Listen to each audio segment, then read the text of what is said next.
Welcome back, everybody, to the Steel City Blitz Steelers Podcast presented by 26shirts.com/Pittsburgh. I want to, first of all, wish everybody a very Merry Christmas, Happy Holidays, all those good things. We are recording just 24 hours after the big day, which so many of us all look forward to. Whether we're young, whether we're old, it's still a wonderful, wonderful day. I must also add, too, that I am finally recording the podcast back in the Fortress of Steelertooth after the September water damage I had here. Things are not 100% where they need to be, but I am at least back in my humble surroundings and warm, cozy surroundings, and I'm glad to be back here rather than situated at my daughter's desk in her room while she's away at college. But anyway, let's move on because we've got much more important things to talk about, which, of course, are the Pittsburgh Steelers, who lost this past Sunday to the New York Football Jets. Not a loss many of us saw coming. I think we saw a tough game, but I also think we saw us being able to pull that one out. And it did not happen, and so now the Steelers will need to beat the Baltimore Ravens and get some assistance along the way in order to make the 2019 postseason. Joining me right now, of course, is Mr. Ben Anderson and perhaps Ian jumping on in a little bit here. Not sure just yet, but Ben, I trust that you had a wonderful holiday yesterday. How are things going? Pretty well. Thank you for asking. Oh, well, that's what I'm here for. You know, I'm a well-rounded individual, and I'm not just here for football. Yeah, but that's what the people are here to listen to. Your general impressions from Sunday's loss at New York. Well, I wasn't really impressed with either side of the ball, to be honest with you. I thought the defense has played better. They opened up the game by allowing a team to march the field and score a touchdown. That hasn't happened in a long time. And when it does, you know, it's a little deflating. And then, you know, just to make matters worse, on the next drive, what was it? It was we got 8 plays into it and Duck threw another pick. Yeah. Yeah, it was just not a good performance all the way around there, and I was less than impressed. Let's put it that way. It's deflating too from the aspect of your defense already knows going in that okay, maybe you don't have to pitch a shutout, but you darn well have to play really well and probably limit the offense to 10 points or less. And when you give up 7 on the opening drive, it's not only a bit deflating to the defense, but it probably is a little deflating to the offense in the sense that now they probably feel a little more pressure too. And not to take anything away from Robbie Anderson, because I thought he made a spectacular catch there, but you know, Terrell Edmunds, who we have just struggled with all year, didn't get there in time, and it's kind of been a broken record on some of his coverage stuff. Yeah. Not good. Let's just leave it at that. I mean, the offense did look like they were playing a little better when Mason came in. He still has this habit of smacking his head on his linemen's helmets, and I don't get it, man. You got to move around a little better in the pocket. You can't do that. You're eventually going to break your hand. But other than that, and then obviously the injury. There were some people at the fan club where I watched the game in a bar, who kind of they were like, "Oh, what's the deal?" I mean, he didn't even have any of the trainers around him, and they basically said that he was questionable, and then he was out. I mean, he's just being a bitch. I mean, what's the deal? No, he had a sternoclavicle dislocation. Okay, so basically, that's where your top rib, where it meets the sternum at the middle of your chest, dislocates entirely. That's not an easy injury to come back from even in a month, much less in the same game. So he was significantly injured, and that's why they went ahead and put him injured reserve. He's not going to be able to play again. No. the rest of the year. And then Duck comes back in, and we get more of the same. It just did not. Yeah. They were not good. Well, Rudolph's reaction when he got hit, I mean, you could tell something, man. A guy just doesn't cringe in pain like that on an everyday hit. I mean, you could tell something was not right. And I think you had mentioned this in our weekly, daily chats, if you will, that this is an injury similar to what Ben Roethlisberger had, 2012, I think?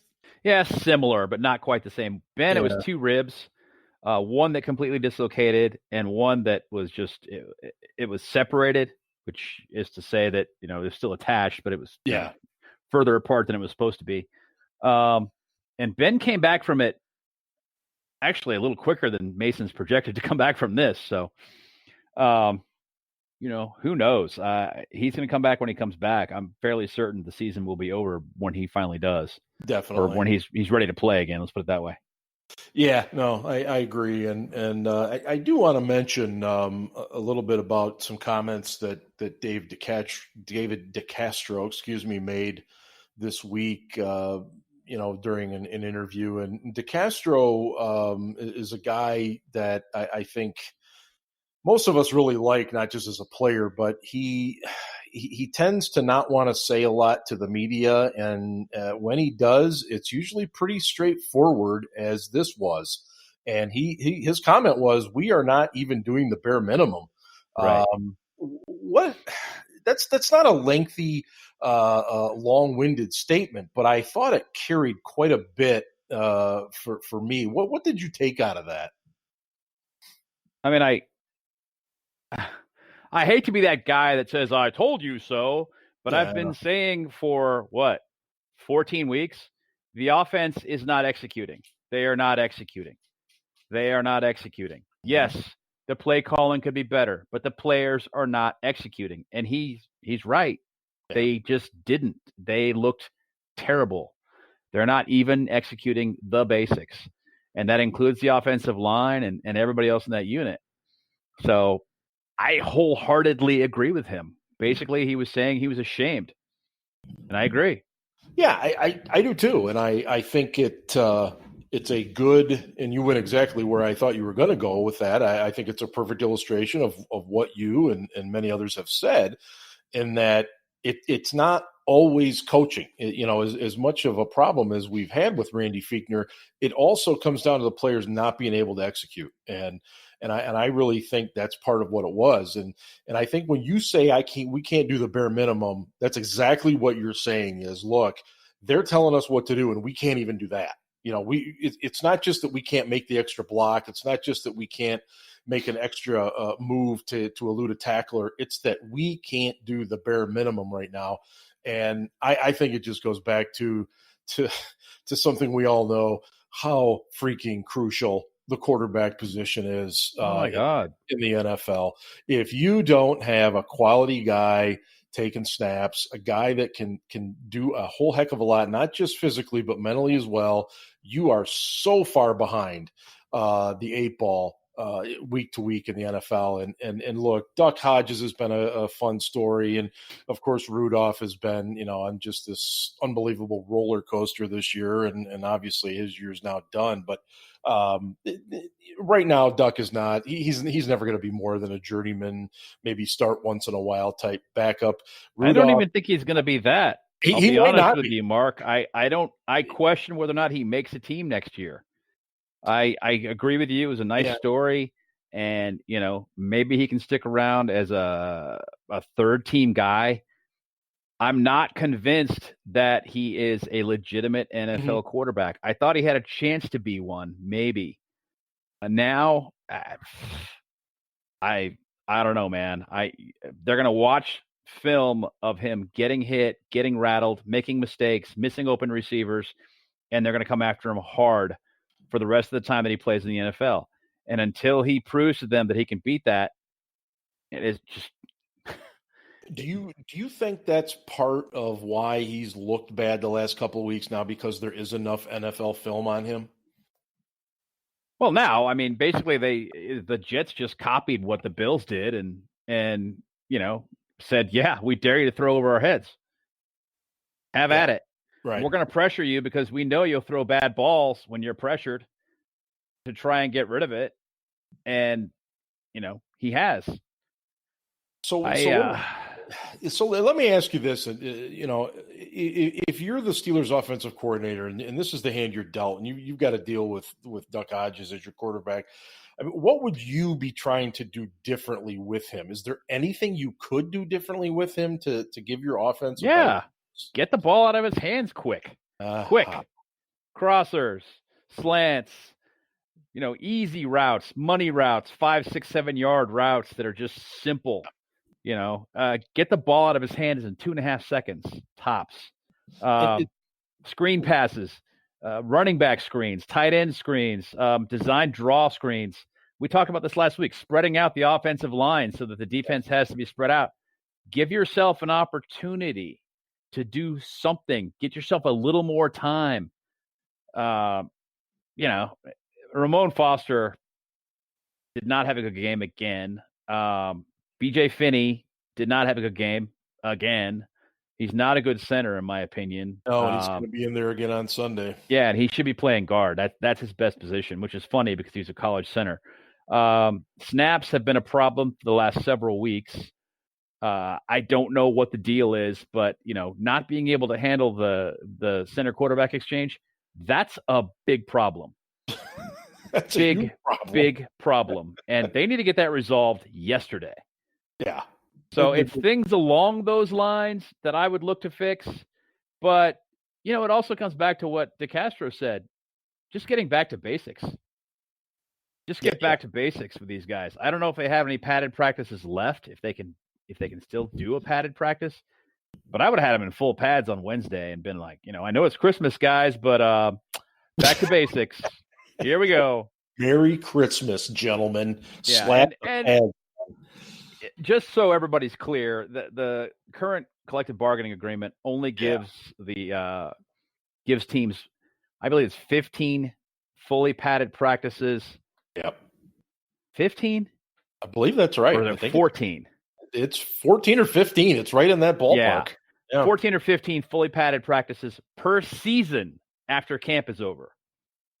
Okay, so it's not like back in the day when you were playing football and you were in full pads every day and basically played a game every time you went out to practice.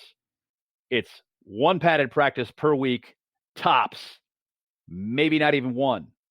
And, knowing Coach Tomlin and the fact that it's this late in the season and it's Christmas Day, I doubt they were in pads, but they need to get back to executing basics like DeCastro talked about first, and then worry about how things are being schemed. They've just got to kick the ass of the man in front of them. I mean, that's what it comes down to. Absolutely, it does. I couldn't agree more. That's exactly what we're talking about here. Is just me against you. I'm going to defeat you, and that lets the guy behind me carrying the ball have a better chance of being successful. And right, and that this offensive line just hasn't done that this year. And we've talked about it, how this line has been built for Ben Roethlisberger and the style that he plays and the ability that he does possess to get the ball out quickly. So it is different. It's an adjustment. I get it, but yeah, you're right. At the end of the day, it's blocking, tackling, and basic fundamentals. And this isn't necessarily the week 17 to start worrying about that. But let's face it, they got to worry about it because it is a big part of what's been missing. At the end of that game, Ben, as I shift gears here a little bit.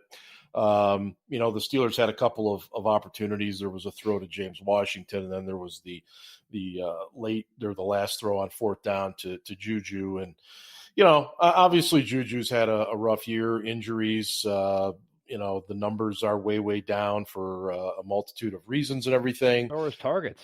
Yeah. The guy's basically missed 5 games. I mean, Right. He's to compare this year and last year, don't waste your time.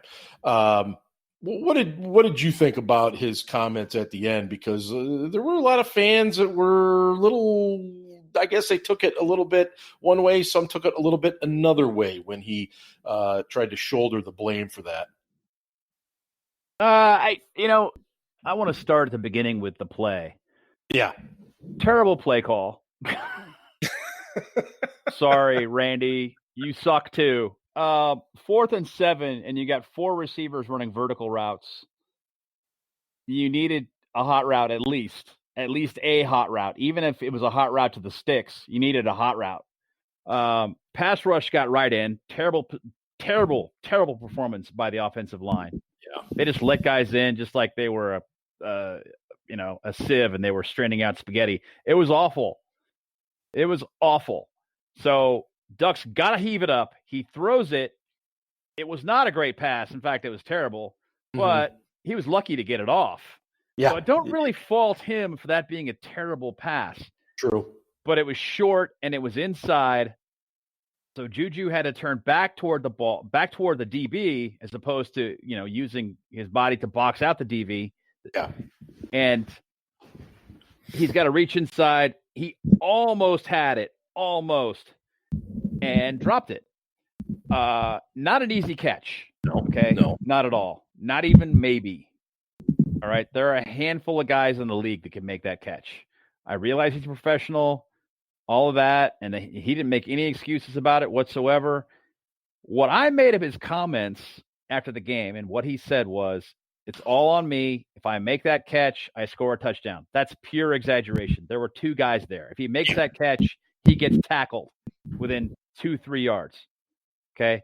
But what he was doing was taking the pressure off the rest of the guys in that unit and saying, it was all on me. It was all my fault. I'm the one who did it. He was becoming the lightning rod. That's what leaders do. They take the blame. They shoulder it. They say, hey, I've got broad shoulders. I can handle this. Let's regroup. Let's take care of what we need to take care of and come out swinging again. So I took that as Juju stepping up and being the team leader he's supposed to be at 23 years old, incidentally. And I was pretty impressed by it. Not impressed by the play call, not impressed by the performance of the offensive line there, not even maybe. Trying to get Duck Hodges killed, I guess. Hodges getting that ball off and almost putting it in a spot where Juju could get it. That was, actually kind of impressive that he got it off. I want to cover one other thing. It's kind of related to this. Yeah, go ahead. It occurs to me that the receivers are not doing a very good job of boxing out DBs when they're catching the ball. They're not using their body to push the DB away from them. And that's as simple as what AB always did before he jumped for the ball, he'd tap the DB on the hip. And when I say tap, he would push the DB on the hip. And he'd get away with it because receivers get away with that stuff all the time. And then he'd go up for the ball and he'd use his ass to box out the DB so the DB couldn't reach up for the ball. Our receivers are not doing that this year. And I have never been a fan of Ray Sherman, and I'm still not. But I don't know if he's just not teaching them that. He's not emphasizing it. I'm not sure what the deal is. Sometimes the throws aren't great. I understand that. And guys have got to try to adjust inside. But James Washington had a pass in the end zone on Sunday that he could have caught. And he does make that catch a lot. Yeah, and he didn't. And if he just would have boxed out the DB, he would have had a touchdown. I would hope that someone is hammering that into his head because you don't get opportunities like that all the time. No. That ball was fine. It was actually very well thrown, in my opinion, and he should have caught that. Let me take a couple of steps back here. I think if you go back to the Juju play and you mentioned the 4 verticals, I think that illustrates exactly what I was talking about when I asked you about what you do different with Duck Hodges. The fact that you would call that play to go 4 verticals like that and not give him a guy to dump the ball to wherever, okay, just speaks to me of just careless play calling. Secondly, Juju, if he's standing in front of that locker and says anything to the contrary of what he says, then he is going to be getting hammered for saying that. So I think this is a case this year where a lot of fans are tired of seeing his social media stuff, even though he's not performing on the field. They seem to think that he's more interested in that, much in the same way people thought Bell was more interested in his rap career. And how's that going, by the way? And, I just – he's 23. This is a young man. He's still coming into his own. It's been a rough year. I'm going to give him a pass on that year. Let's see where he is next year. But he said the right things, did the right things, and let's just take it from there. I'm not going to cast any stones whatsoever right now on him. That's for sure. And I agree with you too. I think when you lose a receivers coach, especially in the way that they lost Daryl Drake in training camp this year, was tough. But then you've got to learn from somebody different. And if they're not teaching you some of those same things, that can get frustrating. And of course, other things start to change in terms of your fundamentals and things. So, yeah, I agree with you. I think there's been lots of plays this year where they could have easily boxed guys out. And some of the receivers in the league are really, really good at doing that. And as you mentioned, Brown used to be really adept at doing it. But, I think this has been just all part of the season. The Steelers scored a touchdown on the next play. Okay, so yeah, it didn't cost them any points in the grand scheme of things because it was right at the end of the second quarter. Right. It was what it was. It occurred to me then that I've been watching this for several weeks. I don't understand why it's gone on, and somebody hasn't said, "What the hell are you doing?" Mm-hmm. And getting back to your point about the play call and why would you do this with Duck Hodges? You do that when you have Ben in there. And I'll tell you why you do it, because they're not expecting you to do it, and it's Ben. Yeah. And so you're like, hey. And pre-snap, he's going to know where to go, right? Yeah, and also Ben can change the play pre-snap. Yeah. He can go, I don't like this protection. We're going to change it. So all of that's there. But that's the kind of play you call on a 4th and 7 with Ben. You take that risk because he's going to step up. He's going to step out of the pocket. He's going to roll out of the pocket. He's got that sense. He's got pocket awareness that these guys behind him do not have, and experience for watching what's coming before the ball snapped, and the ability to change the protection. And on top of that, they kind of have to respect his ability to do all those things and work off script. So they're not going to be as aggressive when it's Ben.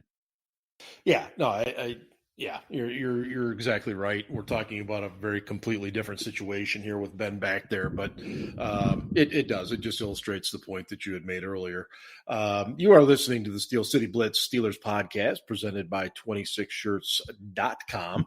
And right now they have a hockey themed shirt going right now. It's the kind of a neat logo or illustration on it, if you will. It's got the goal light turning red. Let's get a party going, which is something very synonymous with the Penguins, if you're not familiar with them. And of course, these are really comfortable shirts, well made, and highly recommend it. And $8 from every shirt goes to a very, very good cause in the Pittsburgh area. So please consider grabbing one of those and visiting 26shirts.com.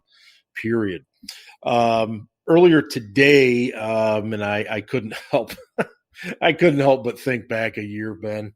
TJ Watt was selected by his players, his fellow players, as the team's MVP, and rightfully so. I couldn't help but go back to last year, which really was kind of the beginning of the end for the whole Antonio Brown crap when Juju was named MVP. But be that as it may, a very fitting selection for sure for TJ Watt. And he sits is he at 14 sacks right now?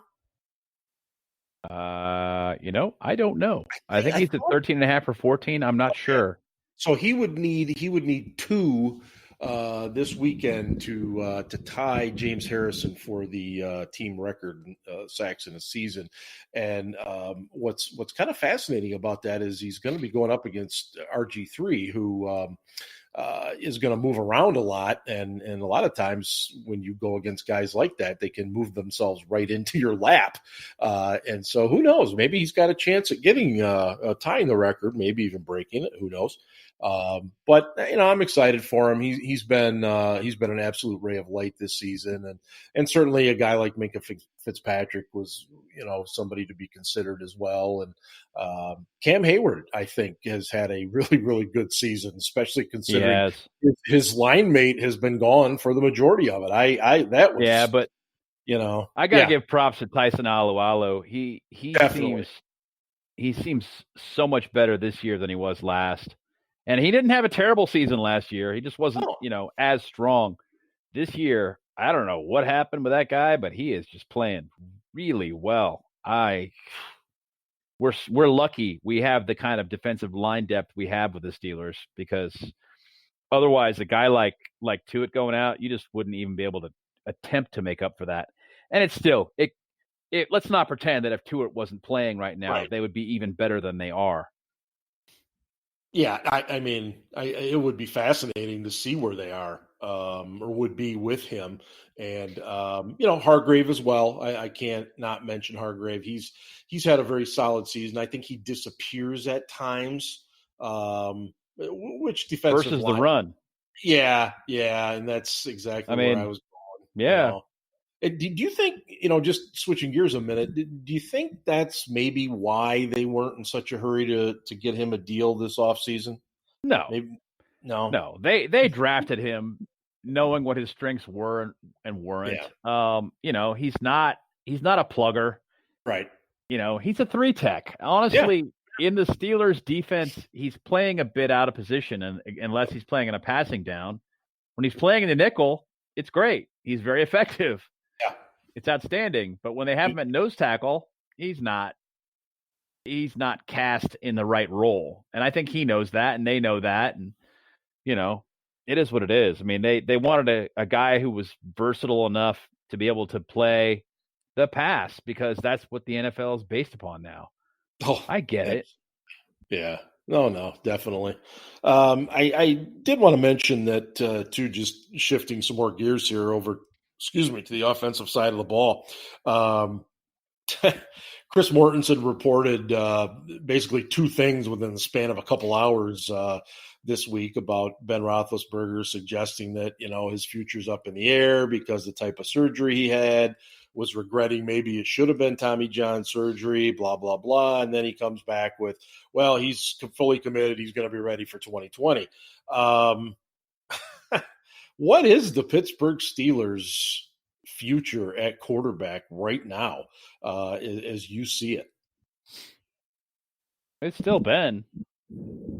Well, it's got to be. But let me just say this. What happens if he comes back and that elbow, much like Terry Bradshaw, the elbow just isn't responding, and he just can't zip it anymore? Let's bear in mind that Terry had his surgery in 1982. Yeah. Oh, okay. No, huge difference in medical 2019. Yep. Surgical procedures have improved. Surgical techniques have improved. Recovery techniques and therapy has improved. Everything's improved. That's why guys come back so quickly from injuries now. Now there's some question about whether or not Ben can do it, but I think it has to do with his age, not the injury itself, because he didn't actually tear ligaments. What he did was he tore tendons off the bone. Yeah. 3 of them, and had to have them reattached. And don't get me wrong, that's not minor surgery. No. By any stretch of the imagination, it's major, but he, it's not as bad as tearing ligaments in your elbow. Okay. Yeah. It's just not. So all of that said, I expect him to come back and play for a couple more years. I really do.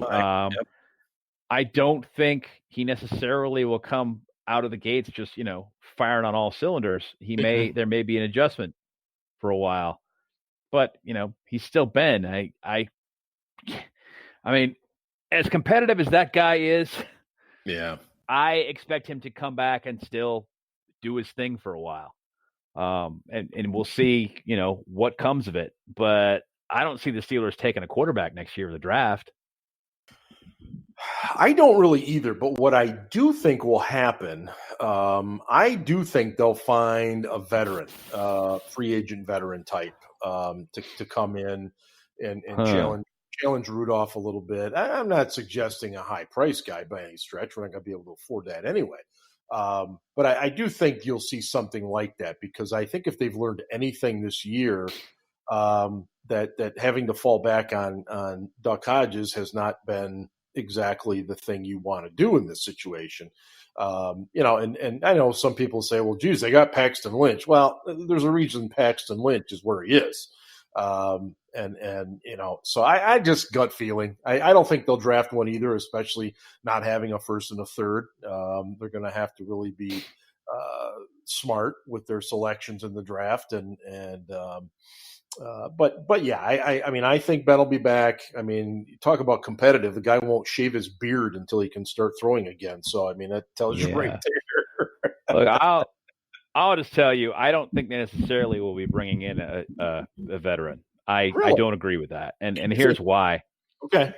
Journeyman quarterbacks right now are making $5.5 to $7.5 million a year. Oh God, yeah. And they just don't have the cap space. They've got a lot of guys they need to get signed. They have their own restricted free agents that they have to tender, and they don't have the cap space. They just don't. And on top of that, I thought about this last weekend when Bud Dupree is let to walk because he's priced himself out of the Steelers' price range. And the Steelers end up letting him leave and keeping Anthony Chickillo and paying him the $5 million they're going to owe him next year and making him the starter at outside linebacker because they have no depth at that position. No. Steelers Nation is going to have an aneurysm. Yeah, well, I'm having one just sitting here. No, but you're absolutely right. I mean, that's what I wrote this in Quick Hitters this morning. You can read that at steelcityblitz.com.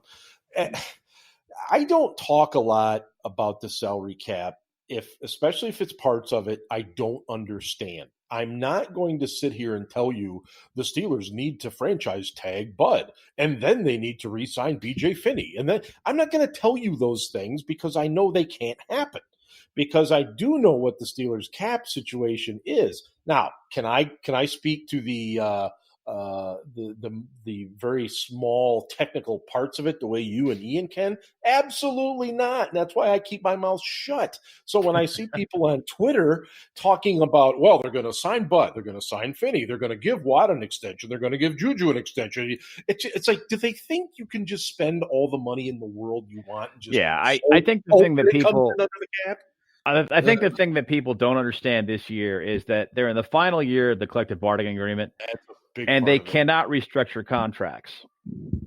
They can't. Basically, they have to pretend as though there's not going to be a CBA beyond this season, and so they cannot restructure. They cannot do simple restructures to push money forward past the last year of the CBA, which is next season. So they can't create cap space that way. The only way they can create cap space is by terminating contracts. Guys like Mark Barron, who I see probably being gone. I would have said Anthony Chickillo would definitely be gone, but not now. And like I said, people are absolutely going to lose their ever-loving minds. Yeah. I can see it coming, and I'm not going to be happy either, but it is coming. Who else would be a good one to cut? Well, the only potential saving grace is if Ola Adeniyi suddenly picks up, but he hasn't really shown us anything, so I don't see that happening. He's kind of a one-trick pony right now. He's a guy that is pretty good as a pass rusher, but he's not very good against the run. Right. And that's you could kind of say the same thing about Chick, although he's not all that great as a pass rusher this year either. Let me see. Who else could you cut? Make some money. Cap savings. Barron is the first guy I'd cut. Foster, another $4 million. Yeah, those are the first two. Well, is Foster, is he leaning towards retirement? He's got to be close, don't you think? If it's me, I encourage him to go ahead and retire, and I give his money to BJ Finney. Frankly, just straight up, that's what I do. I agree. Yeah, so basically the three candidates you've got are Barron. The three high-dollar candidates are Barron, Foster, and Chickalo. Mm-hmm. Chickalo you're going to end up having to keep because you don't have any depth at outside linebacker because Bud's going to leave. He's going to make I think he's probably going to make 15, 16 million per season. Yeah. And the Steelers can't afford him anymore. No, he's up over 10 sacks now, so that's I agree. Yeah, so...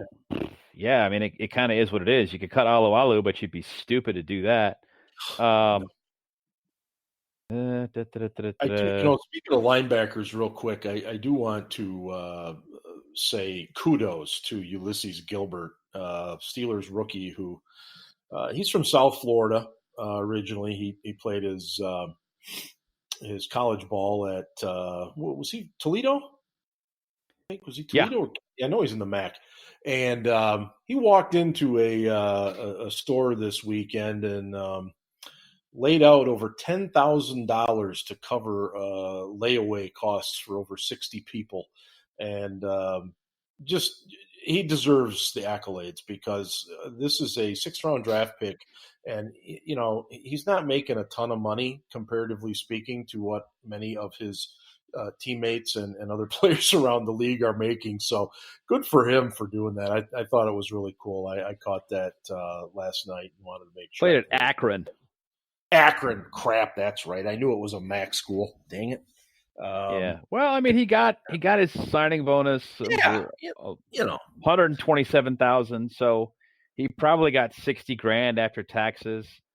It's a really nice gesture. It is, absolutely. And I also, as we start winding things down here too, what are you looking for this weekend? I mean, the Steelers have to win. They have to get some help.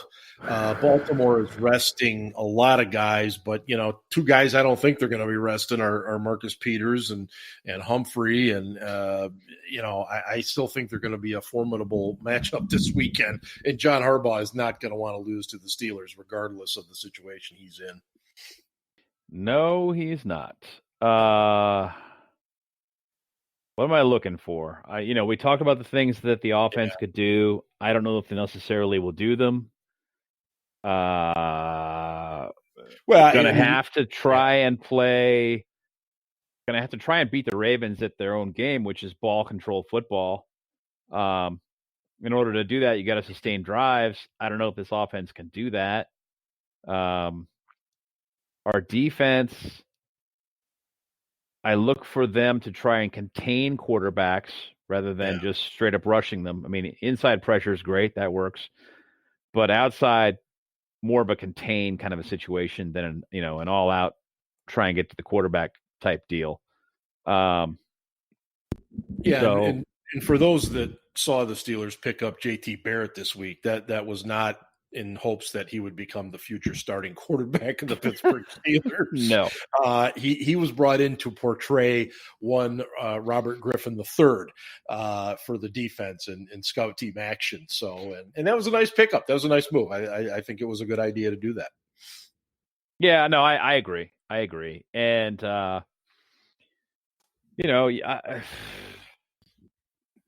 look, they got to play mistake-free football. James Conner, they do. Here's the thing that I'm a little more concerned about is, RG3 is more of a veteran player. He's going to try and pick on the Steelers where they're weak, which is throwing at Mark Barron and throwing at Terrell Edmonds. Yeah. At least that's what I would do if I were him. Aside from that, I mean, I would just, if I were the Ravens, I'd just try and move the ball. I would just try to move the ball, move the chains, and worry about getting into first and goal type situations and then, scoring, obviously.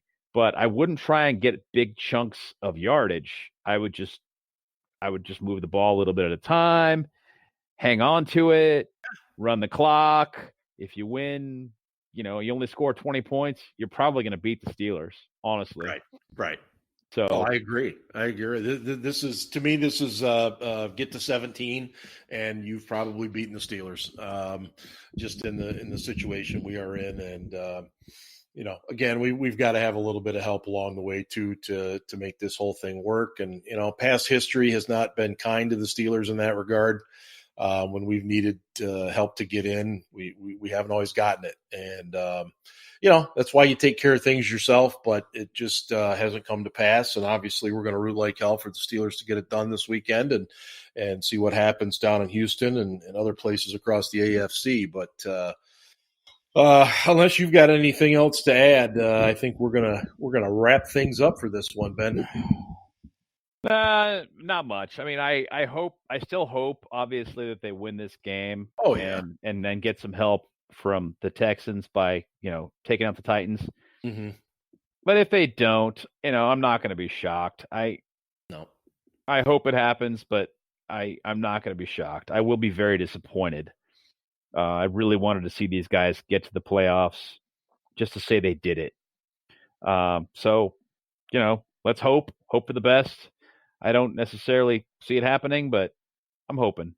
Yeah, I'm with you. I don't see it happening either, but I'm looking forward to it. And it's one final Sunday. And hey, if we get one more Sunday after that, then it's just frosting on the cake. But for Ben and for 26shirts.com/Pittsburgh, this is Steel Dad. And we are signing off from the podcast. And please make sure you check out the website, steelcityblitz.com. On Twitter at SC Blitz, and of course Facebook, Instagram, and just about everywhere else our products are sold. All right, have a great holiday, and we'll talk to you again before the new year. And hey, go Steelers!